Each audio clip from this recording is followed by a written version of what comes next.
get this energy going. We got another great comedian next. We got Kristin Austin next. I'm pretty excited. You guys should be pretty excited as well. Let's go, Kristin. So I had some Red Bull earlier, and that combined with my nerves makes my heart want to explode right now. I saw some people signing the other day, and when I went over to join in with their group, a guy asked me if I knew ASL, and I was like, yeah, 26 female Virginia.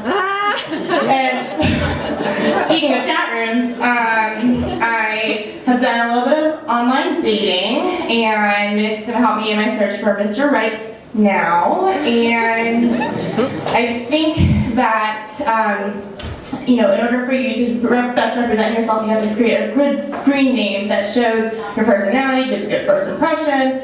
And so I use the rules for the formula, I guess, for creating an AOL Instant Messenger screen name. Anybody? So I decided to use my favorite hobby and my first car, so that best represented who I was, and ended up being sleeping escort for life. And I had the for life to show that I was really into commitment. And it was really helpful for me to see a guy's screen name who messages me to give me an idea about who they are and what they want to do with me. A guy messaged me recently whose name was Hot Carl, and he wanted to go to the beach and poop on my face, so not a good match.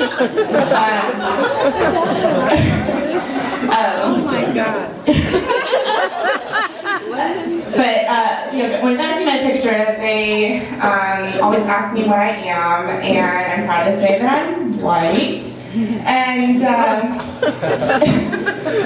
and they always look at me and they're like, no, there's something else, like the slanty eyes. Like, what's that about? And I'm like, geez, guy, thanks for pointing out my Down syndrome. But in all seriousness, I'm half Guamanian, which is a mix of Spanish and Asian cultures, meaning that I'm fluent in American English.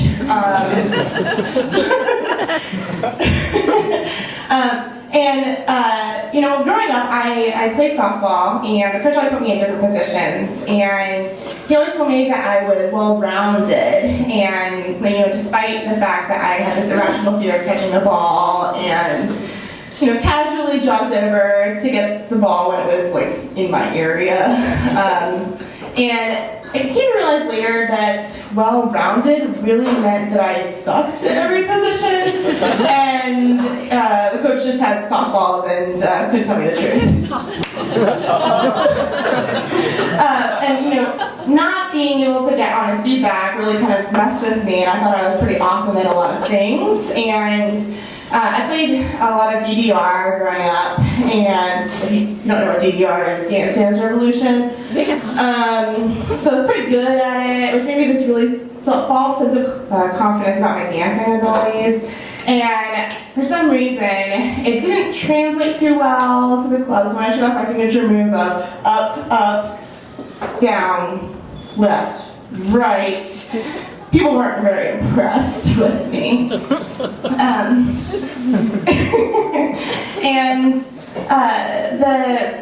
thing about,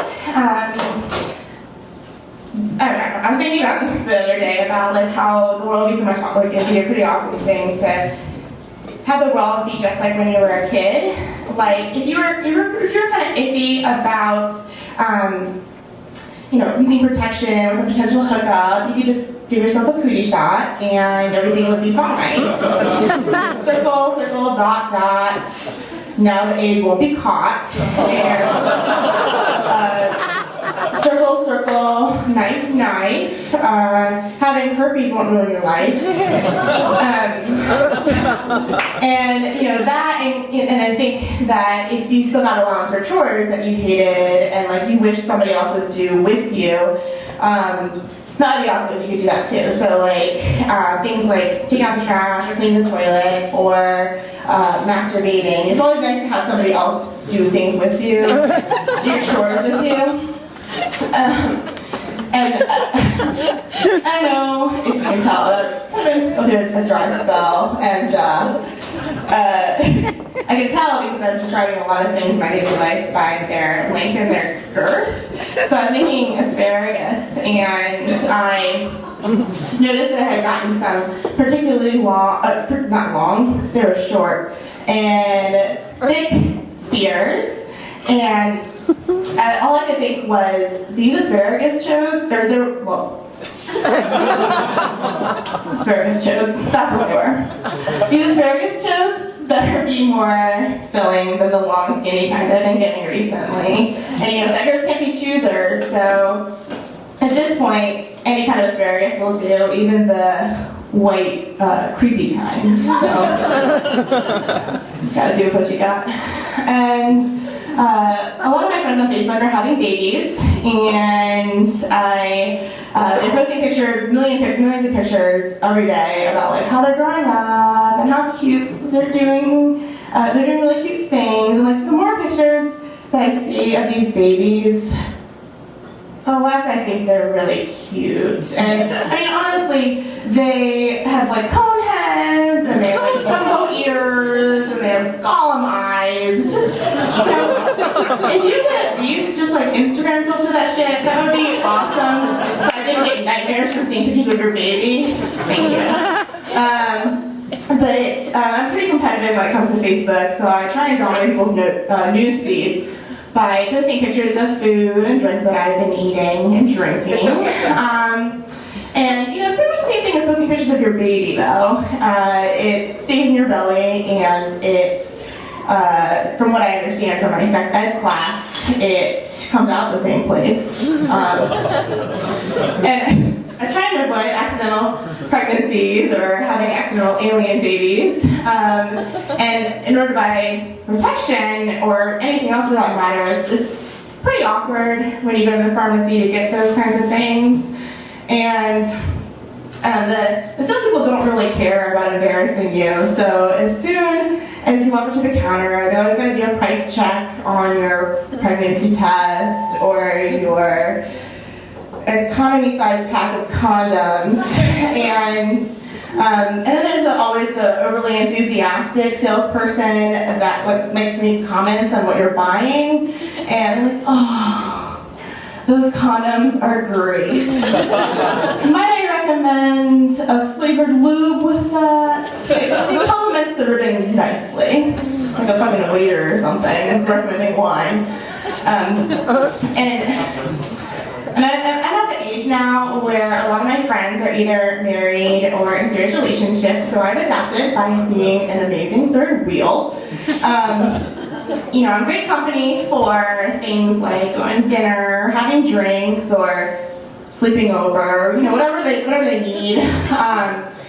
But it gets kind of weird when the dude offers me so-called aphrodisiac vodka.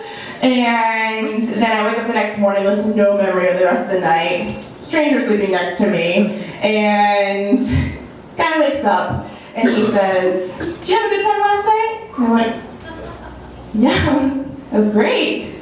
And he said, "What's your favorite part?" And I said, "I don't know, you're just so well-rounded. I just can't pick a favorite thing." And he says,